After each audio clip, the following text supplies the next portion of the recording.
capture everything. Sometimes they die away. Sometimes they fly. You can't capture everything. Sometimes they die away. And that's alright to me.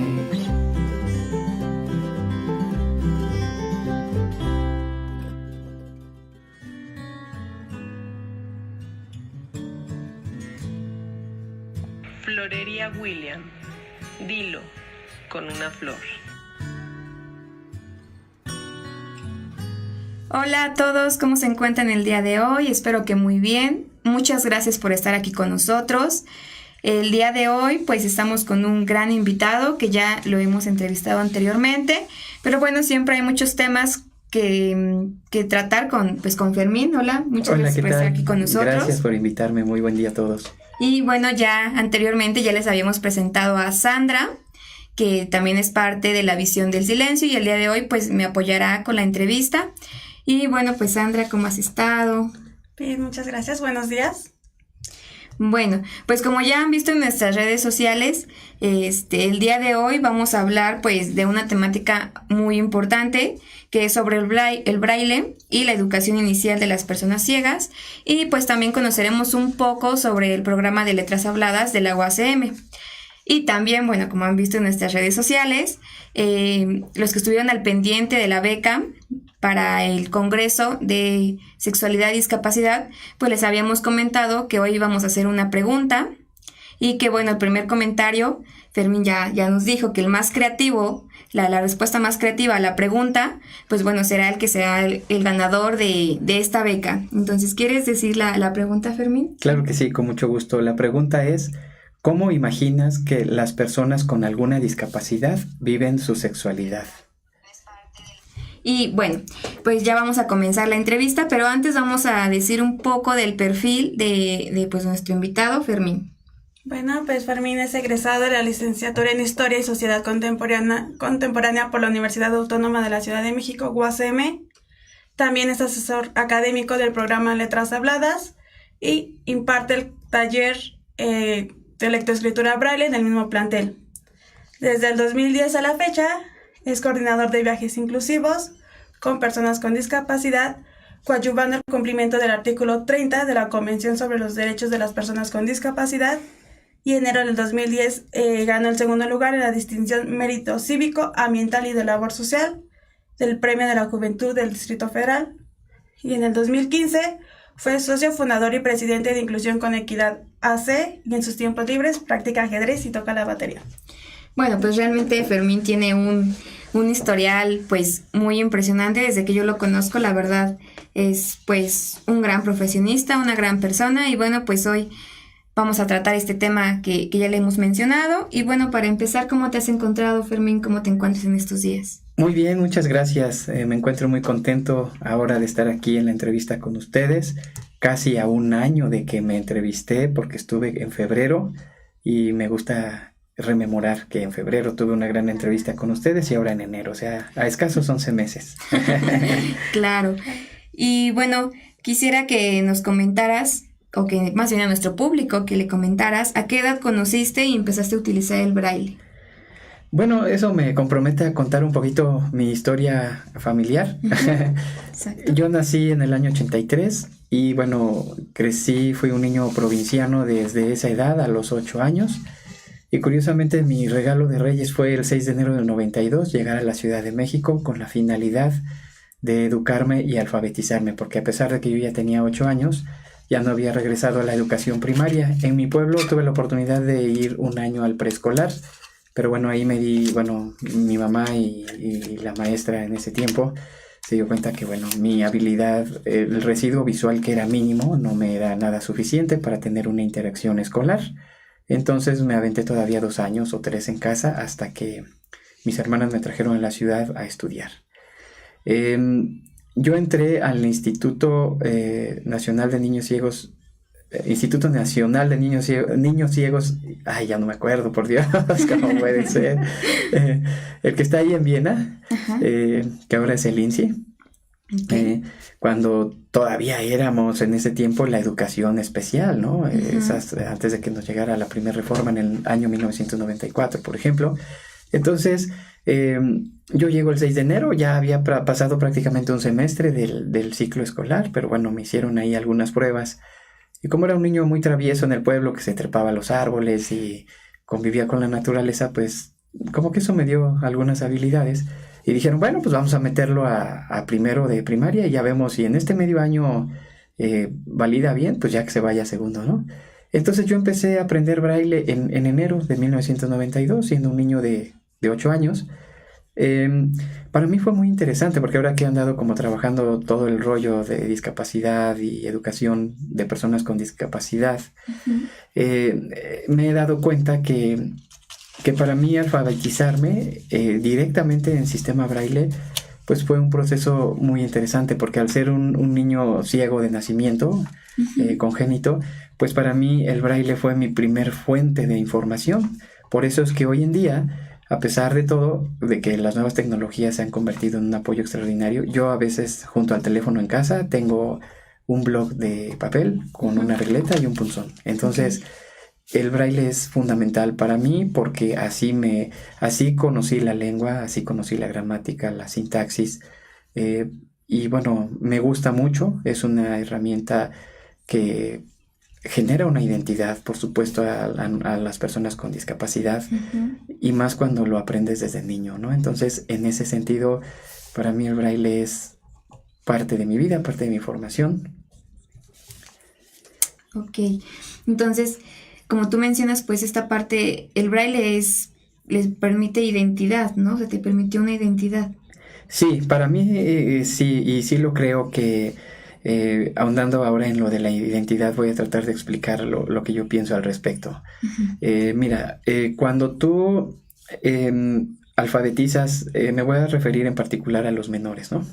Cuando tú alfabetizas a un niño con discapacidad visual a través del sistema braille, cuando éste es ciego de nacimiento o bien pierde la vista a muy temprana edad, empieza a escribir el braille, y el braille, aparte de enseñarle pues lo que es la alfabetización, como fue mi caso, pues digamos que se vuelve parte de su contexto, y de alguna manera el braille representa en él una herramienta de un canal principal de comunicación. Entonces el braille se vuelve como para una persona sin discapacidad el escribir, agarrar su lápiz, agarrar su pluma y empezar a escribir. El braille para nosotros pasa a ser exactamente lo mismo, pasa a ser la metodología de lectoescritura más inmediata para ti. O sea, así como para alguien que no ve, ya lo dije, la tinta, para el niño ciego el braille va a ser. En el caso de las personas adultas, es muy raro el caso en el que el braille pasa a ser importante en su vida, pero sí los hay, por supuesto. Sin embargo, hoy en día, discutiendo con amigos que trabajamos el tema, a veces consideramos que cuando la gente ya es adulta y ya tiene una profesión definida, un oficio, etc., si bien se les debe de enseñar braille, si así lo desean, también creo que en estos tiempos la tecnología para ellos sí se convierte en una opción. Porque ya están formados, ¿me entiendes? O sea, hay gente que pierde la vista que ya es contadora, o que es psicóloga, o que es abogado, qué sé yo. Entonces, de alguna manera, ellos lo que necesitan son herramientas rápidas y prácticas para resolver su trabajo cotidiano. En cambio, a un niño no. A mí me parece que a un niño debes de enseñarle el braille. O sea, es la misma discusión que ahora se tiene. Si a las personas sin discapacidad se les sigue educando en la educación básica con la pluma y el lápiz, o ahora ya se usan las tablets, ¿no? Entonces, yo sí creo que para tener una formación integral que te lleve como a mayor identidad, a mayor creatividad, el braille no debe de desaparecer en la educación básica, porque es anecdótico, pero por ejemplo, el braille lo haces tan tuyo y te ayuda a desarrollar otras habilidades, hasta el mismo tacto, habilidades kinestésicas, motricidad fina, el tacto. O sea, el braille es todo eso, porque con el braille puedes desarrollar mapas en relieve, no solo palabras, no solo números. Entonces, a mí me gusta mucho por eso el braille, y les voy a contar una anécdota, porque Incluso alguna vez que yo iba en tercero de primaria, hice un acordeón en braille cuando me iban a hacer un examen.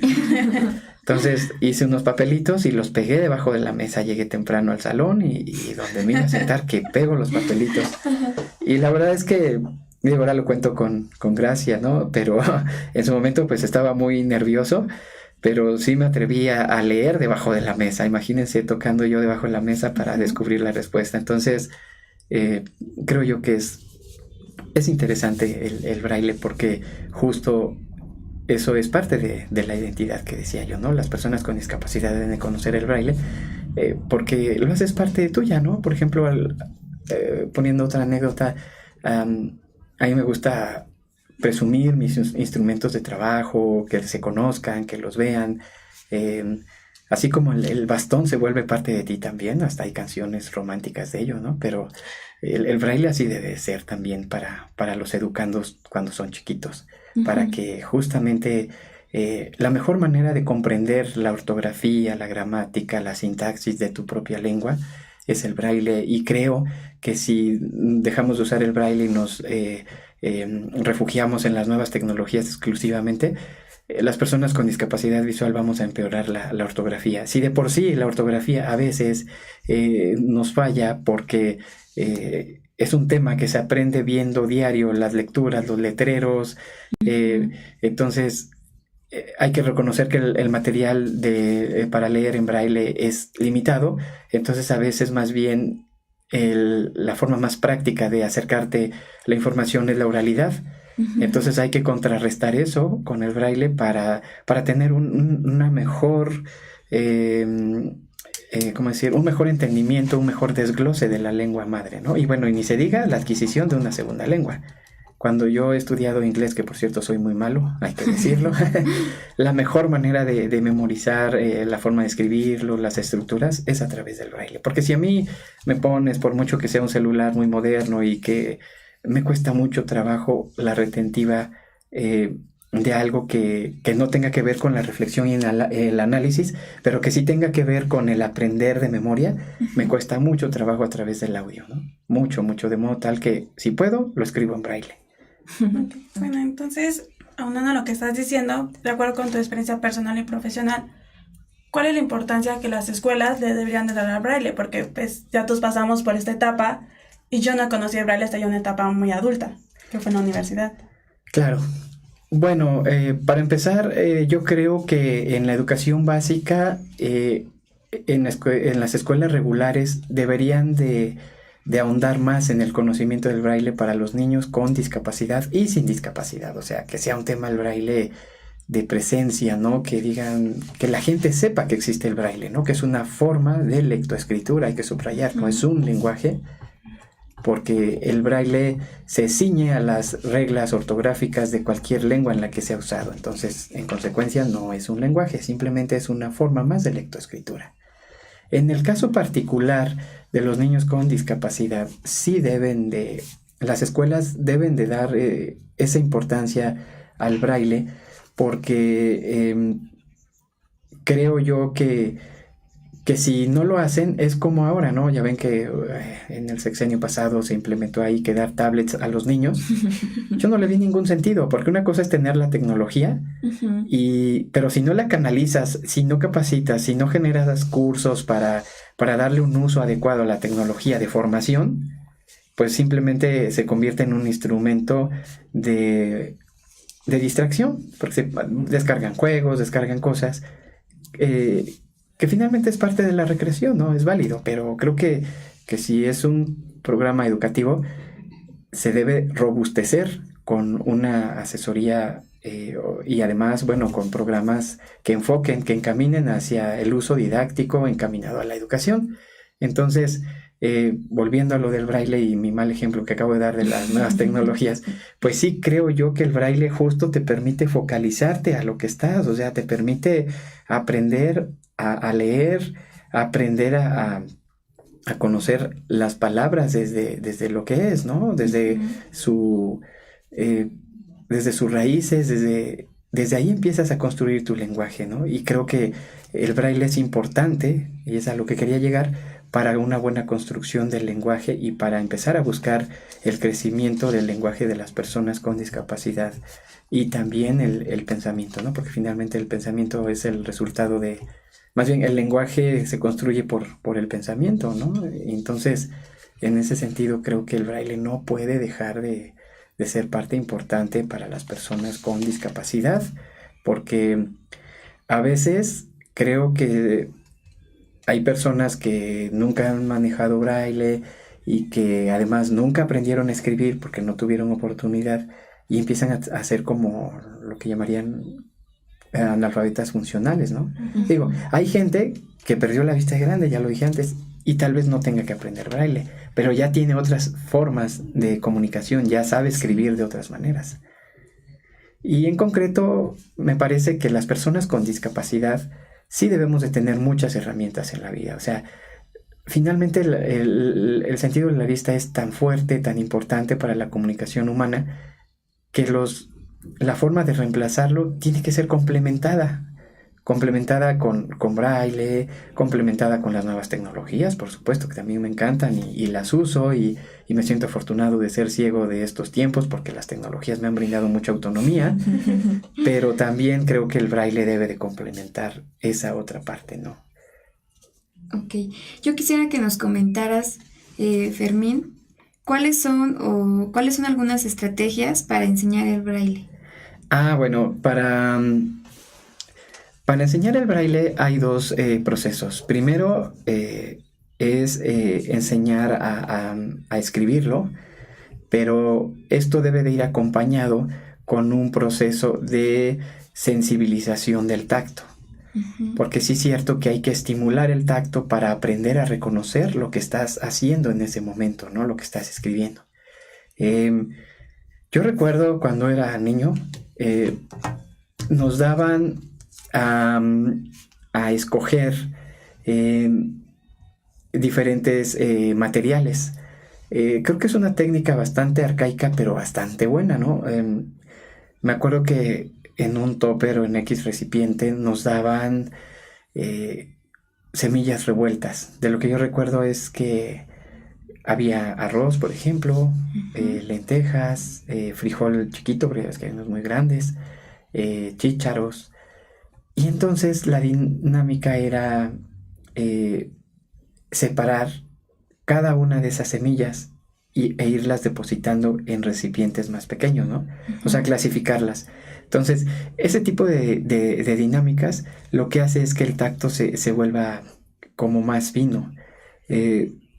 La verdad es que esa es una técnica muy buena para enseñarles a desarrollar el tacto a las personas adultas que pierden la vista. A los niños les sirve, uh-huh. les sirve. Por supuesto que es bastante didáctico, pues yo creo que en algún momento hasta divertido, porque pues eres niño y juegas. Pero sí creo que para los adultos es muy funcional, aunque a mí me lo llegaron a hacer, pero me acuerdo como yo venía de mi pueblo y mi mamá me enseñaba a limpiar el frijol. Ya ves, cuando hay que hacer los frijoles hay que ir quitando los que están feitos, y retirar las piedras, ¿no? Que luego vienen piedras. Entonces yo como que ese ejercicio ya lo había desarrollado en casa y era la forma en la que yo limpiaba el frijol, escogiéndolo uno por uno, ¿no? Entonces estaba como muy acostumbrado a rastrearlo con el tacto y ver cuál se sentía lisito, cuál tenía una forma bonita, que no estuviera deforme, que no estuviera arrugado de la cáscara, que no estuviera picado, ves que luego se les hacen como hoyitos. Uh-huh. Todo eso, pues para mí cuando me pusieron a hacer ese ejercicio, pues yo dije, no, pues fácil y rápido, ¿no? Para mí no era nada del otro mundo, porque además yo crecí como niño ciego, uh-huh. no reprimido, o sea, eso es muy importante y aprovecho para decirlo. O sea, si alguien tiene un pequeño y tiene discapacidad, déjelo que viva riesgos, ¿no? Déjelo que aprenda de la misma vida y que finalmente los pequeños accidentes que pueda tener son entrenamiento de la misma vida, ¿no? Entonces, en ese sentido, yo tuve ciertas habilidades y me he dado cuenta que los chicos que venimos de provincia, porque además es todo un tema también la migración de las personas con discapacidad a las grandes ciudades en búsqueda de oportunidades educativas, incluso hoy en plenos años en los que estamos, ¿no? Entonces, esa fue como una dinámica que yo recuerdo que aplicaron conmigo, y después dije, cuando vieron que lo separé tan rápido, dijeron, bueno, pues ahora te vamos a enseñar a escribir. Y después de eso me pusieron unas tablas gigantes de madera que formaban como el signo generador de lo que uno conoce como una regleta, y pues también la apliqué con mucha facilidad y así todo dije. Entonces dijeron, no, bueno, pues ya ese mismo día me pasaron a la regleta, a la regleta normal, ¿no? Al cuadratín chiquito que conocemos, del tamaño común del braille. Y entonces yo ya empecé a escribir, ¿no? Primero me enseñaron el signo generador, después del signo generador, pues me enseñaron la primera letra del alfabeto, ¿no? Ya me dejaron mi plana de letra del alfabeto.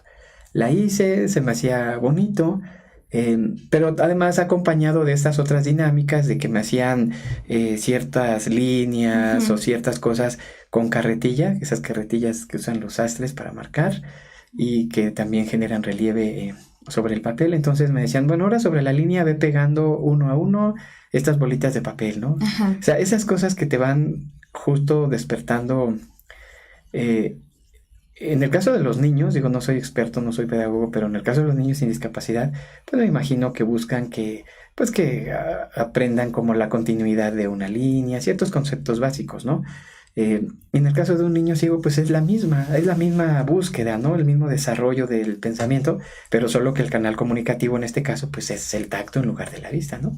Claro que terminas bien embarrado de resistol de las manos, pero eres niño que no te importa en esos tiempos, ¿no? Ahora sí, ya a uno no le gusta, pero esas cosas sí eran bastante gratas en esos tiempos. Entonces, la verdad es que a mí me parece que esas son como las estrategias para empezar a desarrollar el tacto, ¿no? El camino más inmediato para después ya hacer una introducción al braille, ¿no? Y la metodología que usaron conmigo, sin temor a equivocarme, pues era la misma que se estaba empleando en esos años, en los años 92, para los niños de educación básica, ¿no? Solo que, pues, adaptada a un contexto de niños con discapacidad visual.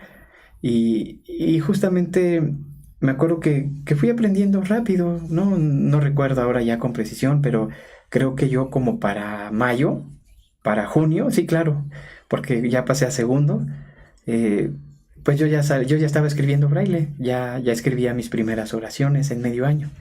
Y la verdad es que en mi pueblo pues nunca me alfabetizaron, o sea, yo era un niño así salvajito que andaba por los patios corriendo entre las piedras y cayéndome y esas cosas, ¿no? Entonces la verdad es que académicamente nunca mis papás se ocuparon de enseñarme. Ellos eran campesinos y pues más bien ellos me dejaban jugar y de verdad es algo que agradezco porque eso me ha hecho intrépido en la vida y bueno, atrevido a hacer cosas nuevas, ¿no?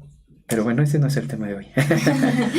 Ok, Fermín. Yo quisiera preguntarte, bueno, hablándote de esta parte de las metodologías y de las estrategias, yo he escuchado, no sé si tú me podrás confirmar, claro, que para la enseñanza en los niños, existe un muñequito que se llama Brailín, no sé cómo se llama, pero es un muñequito que justo en su panza tiene el signo generador y van, pues, pachurrando. No sé si tú sabes de ese. Mira, me han platicado de ese muñequito. Ajá. Y creo que es muy bueno para explicar el sistema, el proceso de espejo que genera el braille.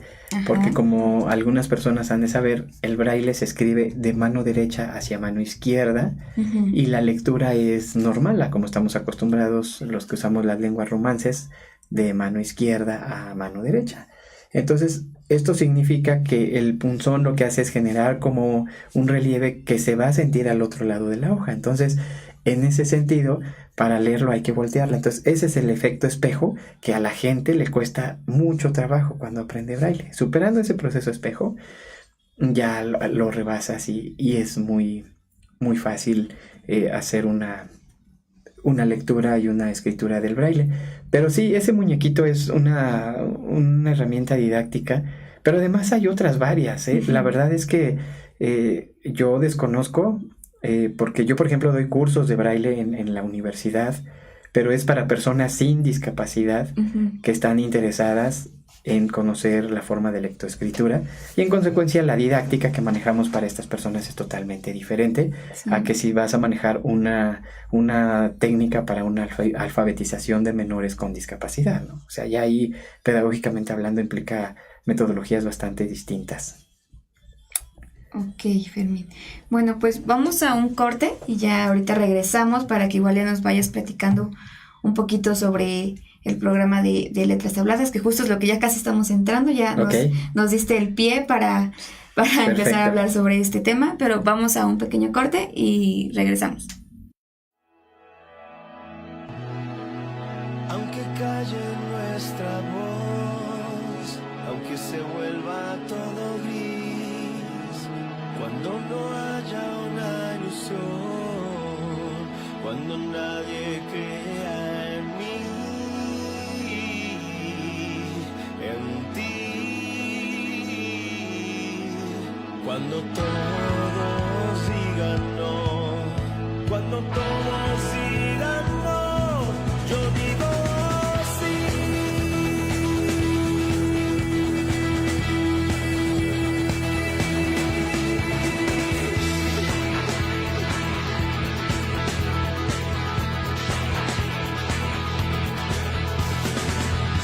A veces todo se vuelve contra ti, a veces todo siempre sale mal, a veces la violencia y el dolor nos rodean sin cesar, y la vida nos golpea sin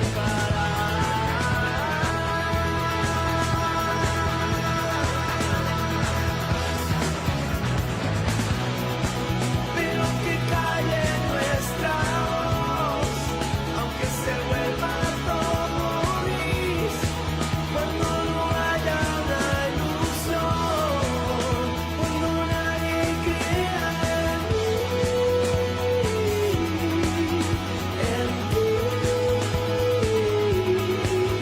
cuando todos digan no, cuando todos digan no, yo digo sí.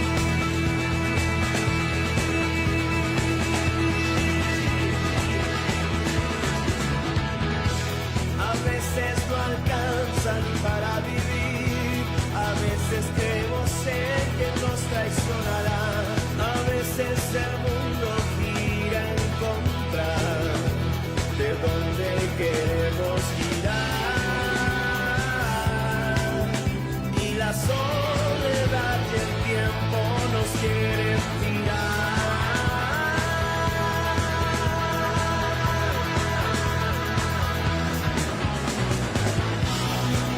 Pero que calle nuestra voz, aunque se vuelva todo gris, cuando no haya una ilusión,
Bueno, pues muchas gracias por seguir aquí con nosotros y bueno, pues ya hemos tenido una plática bastante interesante. Yo creo que Fermín nos ha brindado pues datos muy, muy importantes. Y bueno, pues vamos a seguir con la entrevista, que justo pues ya íbamos entrando en pues para conocer el programa de Letras Habladas.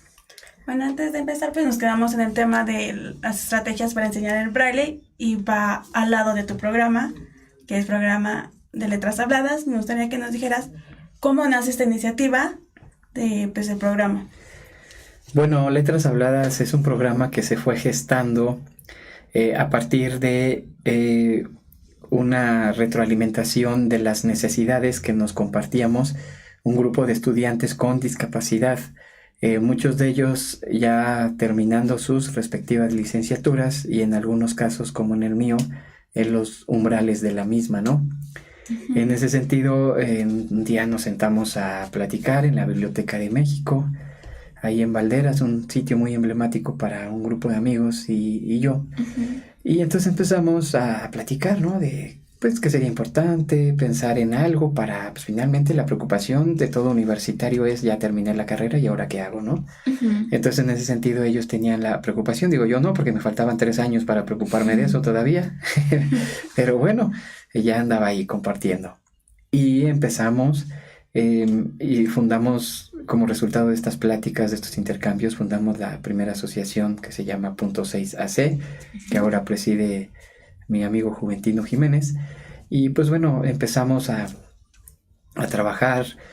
Él nos aportó la idea, siempre lo digo, él creó el programa Letras Habladas, la base, la parte inicial, un proyectito, lo recuerdo bien, de 7 cuartillas, un proyecto intrépido y arriesgado, pero bastante bueno porque fue la llave para abrir diferentes puertas, ¿no? Él esa idea la estuvo buscando instaurarla en la UPN, que es su casa de estudios, y así buscamos en otros espacios. Él se andaba vinculando con otro amigo que andaba con nosotros en ese tiempo en la Facultad de Derecho, y así fuimos tocando puertas, ¿no?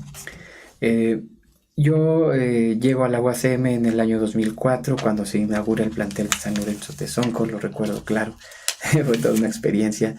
Y al año siguiente, en el 2005, empezamos a promover el programa Letras Habladas, ¿no? Me acuerdo que mi primer acercamiento fue con los colectivos de la universidad, después con rectoría, y así fuimos, ¿no? Recuerdo mucho cuando llegué a la oficina de rectoría de la UACM en el año 2006, y el rector en turno me pide, a finales de ese año, que creemos un comité académico que respalde este programa, ¿no? Pues finalmente yo era un estudiante, y dijo el rector, pues bueno, se ve bien el proyecto, pero pues quién sabe cómo lo vayan a hacer, ¿no? Digo, pienso que pudo haber imaginado ello, ¿no?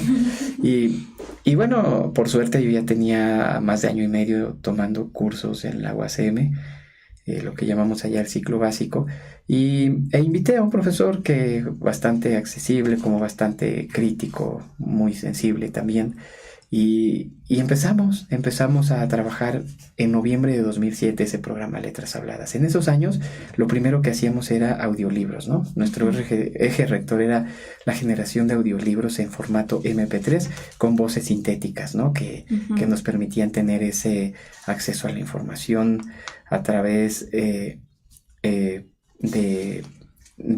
audio, que eran voces de AT&T, me acuerdo, y pues eran aceptables en su entonación. Y bueno, después empezamos a dar cursos de braille, empezamos a dar capacitación a los profesores que empezaban a tener estudiantes con discapacidad en el aula, ¿no? A darles estrategias didácticas de cómo hacer una clase más accesible, ¿no? Uh-huh. Y empezamos también a dar cursos de ábaco y hacer las primeras impresiones en braille, hay que decirlo. Letras Habladas, digamos, pues de alguna manera lo inventa Juventino. Después yo hago como toda la gestión y logística en la UACM, tengo éxito, e incorporamos a 2 amigos, a José Luis y a Yasmín, que ahora son esposos, pero bueno, más allá de su vida, son muy buenos elementos de trabajo. O sea, ellos son muy creativos para las ediciones en braille, son extraordinarios, la verdad. Y bueno, eso ha sido como un plus que también tenemos en la universidad, la impresión en braille. y de pronto los chicos empiezan a tener ya materiales en braille para tener participaciones activas en tiempo y forma, al igual que sus compañeros en braille, ¿no?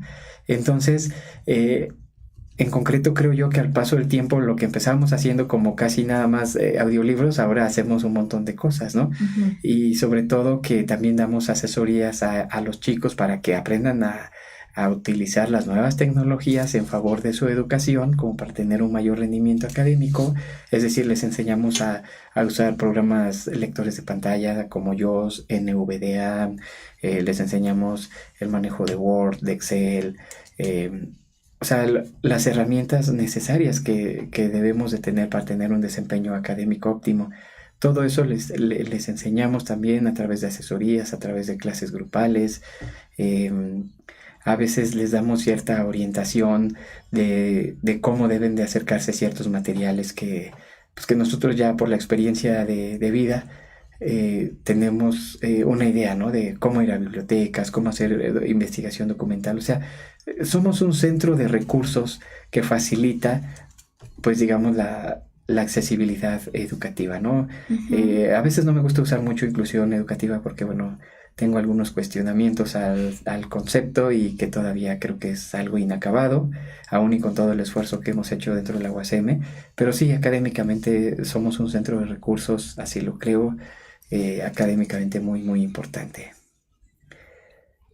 Fermín, no sé si nos podrías decir en qué año surgió Letras Habladas. Bueno, en noviembre de 2007 empezamos a hacer los primeros pilotajes de los primeros audiolibros, las primeras impresiones en braille, pero se inaugura formalmente el 11 de marzo de 2008. Esa fue la fecha de inauguración, y en ese año 2007 también se publica el decreto de creación por el rector en la Gaceta de la Universidad, ¿no? Uh-huh. Del programa Letras Habladas. Entonces, 2008 para 2018 ya cumplimos 10 años, ya en este marzo vamos por los 11 años. Y la verdad es que algo interesante de Letras Habladas también es que ha generado colaboración con otros espacios académicos universitarios donde hemos intercambiado experiencias de lo que hemos hecho, donde hemos aprendido, por supuesto, muchas cosas también de otras personas que hacen proyectos y actividades académicas similares. Entonces, Letras Habladas se ha convertido en un referente importante de lo que es la digitalización de textos, porque algo que también ya me estaba pasando de explicarte es que Letras Habladas se caracteriza por generar materiales accesibles de carácter académico, ¿no? Uh-huh. Es decir, lo poco que imprimimos en braille, porque pues sí, el braille es gordito, es pesadito, para que la gente tenga una idea, por un libro de 180 páginas, un formato normal que conocemos, que vamos a adquirir en una librería, si lo transcribes a sistema braille se convierte en 4 tomos tamaño carta, ¿no? De más o menos cada uno de ellos 140 páginas, o sea, sí, el braille es bastante denso. Por eso es que cuando vamos a buscar una lectura de reciente creación, un libro de reciente edición, sea, por ejemplo, de historia, de antropología, qué sé yo, lo que requerimos es digitalizarlo, es decir, lo escaneamos, después de escanearlo, lo pasamos desde el procesador de caracteres, desde el OCR, lo pasamos a un procesador de textos, por ejemplo, Word, uh-huh. Y ya ahí hacemos un cotejo de cómo salió el escaneado en comparación con el texto fuente, que generalmente es un libro impreso, ¿no? Uh-huh. Entonces, damos capacitación a los compañeros de servicio social que brindan sus 480 horas de cualquier universidad, de la misma UASM, de la UNAM hemos tenido, lo cual nos da mucho gusto tener esos intercambios interinstitucionales. Entonces, damos una capacitación para que los chicos justamente aprendan a corregir los textos. Tenemos protocolos en los cuales nos basamos para capacitarlos, y el corregir implica también hacerles adecuaciones puntuales que permitan una mejor comprensión de lectura, es decir, indicar si inicia una nota al pie, uh-huh. Si viene una cita, si vienen comentarios, o sea, todo eso tenemos que hacer un derroche de su creatividad de los chicos para hacer una buena descripción que además sea concreta y concisa, pero además lo más corta posible, ¿no? Entonces, todas esas adaptaciones hacen un texto accesible, porque a veces la gente cree que un audiolibro es accesible, sí, pero a lo mejor de literatura más universal para un tiempo de recreación. Pero si estás enfocado en trabajar textos más académicos, más de especialización, la verdad es que sí tienes que generar un texto en formato accesible, ¿no? Un texto que tenga características que permitan que la persona que lo está leyendo a través de un programa lector de pantalla o a través de una impresión en braille, que distingan que estamos hablando de una cita, ¿no? Uh-huh. Y que no estamos hablando de un texto corrido, ¿no?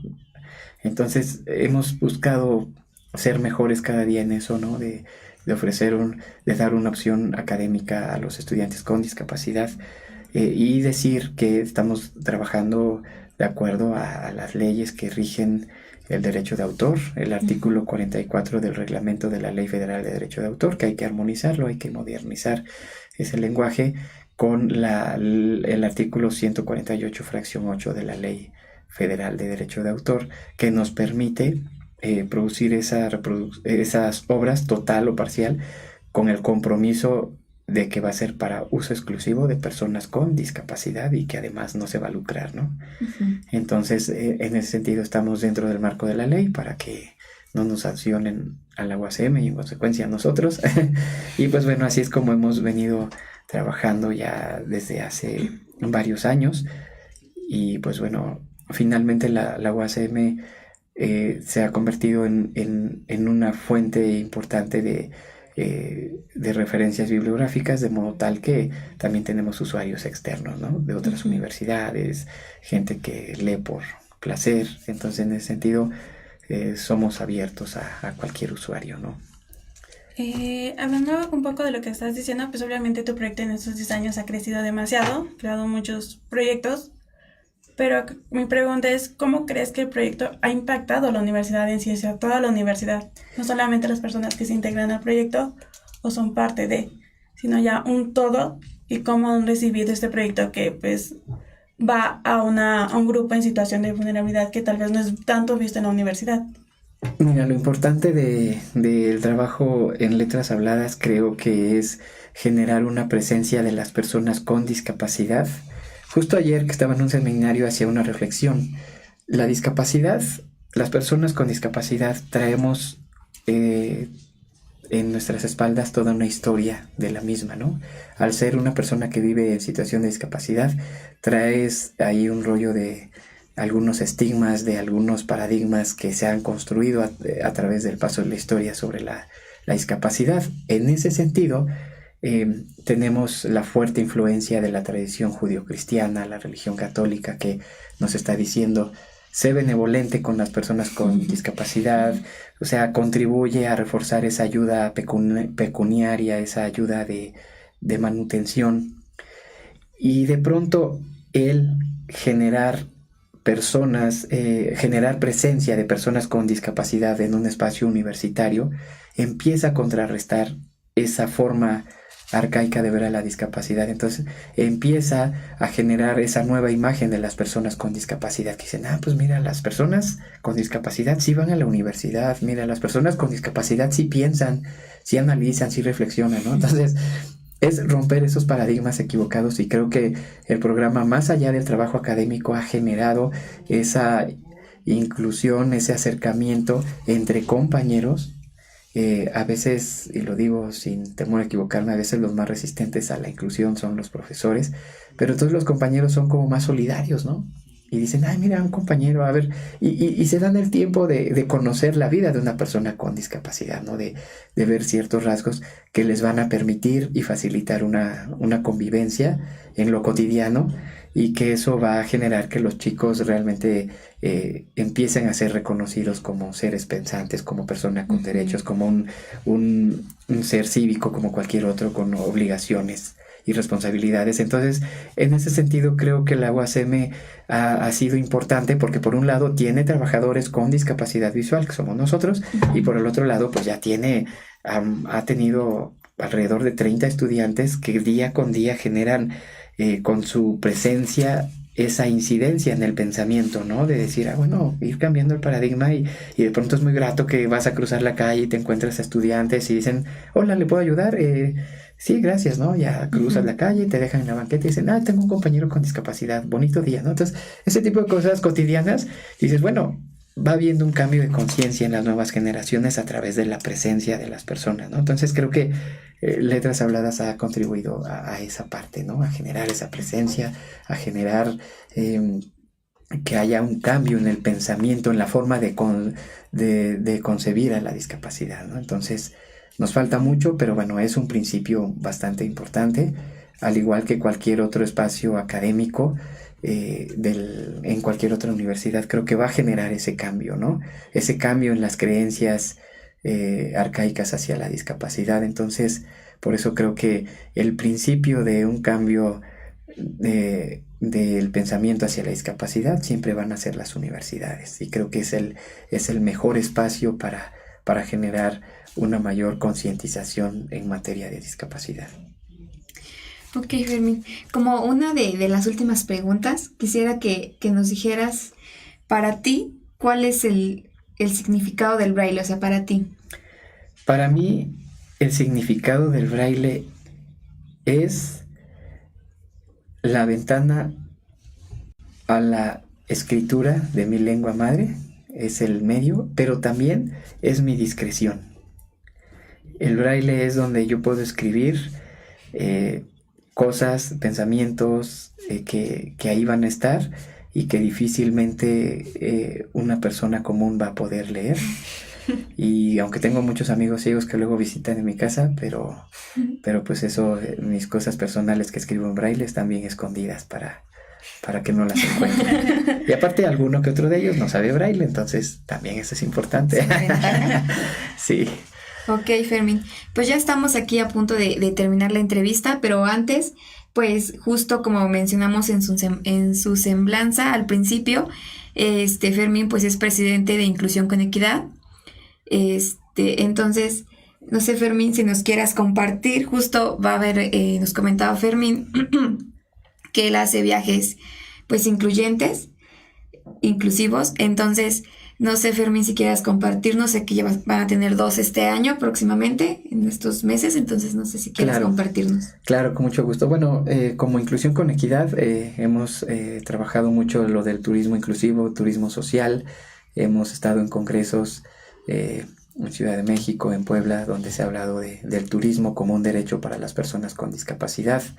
Y pues bueno, en el marco de esa preparación de hacer las cosas bien desde los lineamientos de la Organización Mundial del Turismo, etcétera, pues bueno, nos hemos esforzado en ofrecer algo de calidad, lo mejor que se pueda, y pues bueno, tenemos en puerta un viaje para 9 y 10 de marzo que lo identificamos en redes sociales como #ViajandoEnCorto, que es un viaje de fin de semana, el cual nos permite tener una convivencia entre personas con discapacidad y sin ella.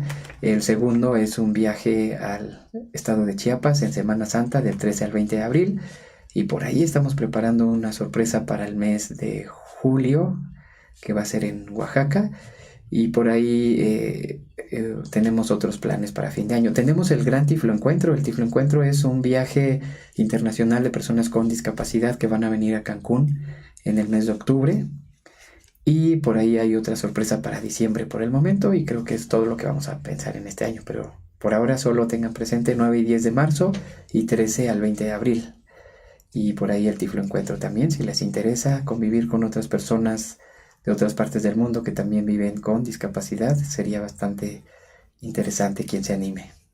Y bueno, pues debo decir la verdad que recomiendo mucho estos viajes. Yo ya fui a uno y la verdad pues me gustó. Si ustedes quieren empezar a lo mejor sensibilizarse y empezar a convivir con personas con discapacidad desde otro ámbito, pues creo que es muy importante, y pues yo creo que les va a gustar mucho. Y bueno, Fermín, algo que... y antes de mi pregunta, la última, toda esta información pues lo pueden encontrar en su página de Facebook de Inclusión con Equidad, y pues ahí pueden ver los eventos y preguntar pues más informes. Y bueno, Fermín, algo último que quieras agregar. Bueno, nada más quiero comentarles nuestra página web, www.inclusionconequidad.org.mx. Ahí hay información de nuestras actividades como asociación. Y bueno, pasar rápidamente a decirles que pues se animen a conocer a la discapacidad más allá de un enfoque académico, sino entendiendo al otro, entendiendo desde realmente cómo es una vida cotidiana de las personas con discapacidad, justamente con la intención de encaminar a la gente sin discapacidad a que conozca a la discapacidad como una forma más de vida y que no piensen que tener discapacidad es algo difícil o sobre todo algo triste. A veces yo me he dado cuenta que mucha gente cree que vivir con discapacidad es que vives todo el tiempo en una eterna tristeza y la verdad es que no es así. O sea, uno es muy feliz, vive muchas cosas, enfrenta muchos retos, pero bueno, para eso es la vida, para hacer retos, para ser felices y para siempre tener una actitud ante todo pues de buen ánimo y pues bueno, nada más que decir. Ahora agradecerles a ustedes por esta entrevista, muy contento de regresar a la visión del silencio 11 meses después con otro tema. Espero que el otro año haya también otra entrevista con otro tema. Muchas gracias. Que yo creo que será mucho más pronto. Y bueno, antes de terminar pues el programa, pues queremos agradecerte, Fermín, pues también por aceptar la invitación, por estar con nosotros, por compartir tus experiencias, tus conocimientos. Yo creo que el público se queda muy satisfecho con esta entrevista, nosotros lo estamos. Y bueno, en la entrevista pasada justo hablábamos, o yo comentaba, nuestro invitado fue Mario Chavero, hablábamos de una obra de teatro que se llama La mirada del inventor ciego, que justo es la produce Teatro Ciego, y bueno, quería compartirles que se va a encontrar el 30 de enero en el Teatro Galeón a las 8. Igual lo estaremos compartiendo en nuestra página, pero igual, bueno, estaban preguntando mucho informando sobre esto, entonces pues les damos el dato y pues muchas gracias por seguirnos, por estar con nosotros. Les recordamos que nos sigan en nuestra página de Facebook como La Visión del Silencio, en Instagram también nos encuentran así, y si nos quieren mandar un correo es visionsilencio@gmail.com. Y bueno, pues agradezco mucho la presencia de Sandra, de Fermín, muchas gracias. ¿Algo último que quieras agregar, Sandra? Pues creo que esos temas son importantes para hacer conciencia, más allá de sensibilizar, hacer conciencia de que no hay que hablar a la persona desde su condición, sino como son, como personas y desde su identidad. Muchas gracias. Okay. Claro. Bueno, yo nada más quiero recordar la pregunta. Sí, justo. ¿Cómo imaginas que las personas con alguna discapacidad vivan su sexualidad? Y creo que tienen hasta el lunes para responder, ¿no? Sí, justo, y qué bueno que me lo recuerdas. Solo me iba a decir eso antes de terminar también. Al principio del programa les comentamos que para las personas interesadas en ganar una beca del 100% para el 4º Congreso Nacional de Sexualidad y Discapacidad, tenían que responder a la pregunta que ya mencionó Fermín, y bueno, la respuesta más creativa será la ganadora de esta beca. Y bueno, tienen hasta el lunes a las 2 de la tarde y los comentarios los pueden seguir poniendo en este link de la transmisión. Y bueno, ya la estaremos revisando y estaremos dando los resultados. Y bueno, pues muchas gracias por estar aquí con nosotros y nos vemos en el próximo programa. Muchas gracias. Sometimes they fly, you can't capture everything. Sometimes they die away. Sometimes they fly, you can't capture everything. Sometimes they die away. And that's alright to me.